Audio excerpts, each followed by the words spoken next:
అంటే మన భారతదేశంలో ఫర్ ఎగ్జాంపుల్ మన స్త్రీలలో ఎస్పెషల్లీ అరుగుదలకు ముఖ్య కారణం మనకి జెనెటిక్గానే మనకి ఈ ప్రాబ్లం అయితే అందరికీ ఉంది.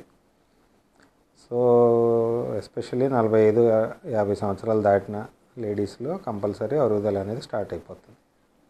అది మెయిన్ కారణం. అది ఎందుకు వస్తుంది అంటే అది నార్మల్గా వయసుతో అందరికీ వచ్చేదే. అది ఫీమేల్స్లో ఎక్కువ, అంటే లేడీస్లో ఎక్కువ.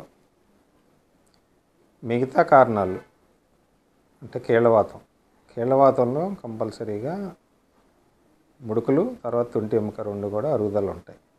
కొన్ని రకాల కీళ్ళవాతంలో తుంటి ఎముక కంపల్సరీగా అరుగుదల ఉంటుంది. కానీ ఇది మన పాపులేషన్లో చాలా తక్కువ మంది ఉంటారు. అంటే కీళ్ళవాతం ఉన్నవాళ్ళు చాలా తక్కువ మంది ఉంటారు. వాళ్ళల్లో మటుకు అరుగుదల అనేది తప్పదు.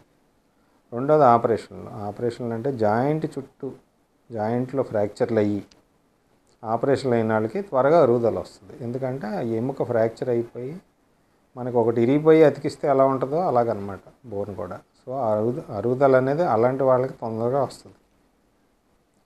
చిన్న వయసులో వచ్చే అరుగుదలలో మోస్ట్ కారణం అయ్యి అనమాట.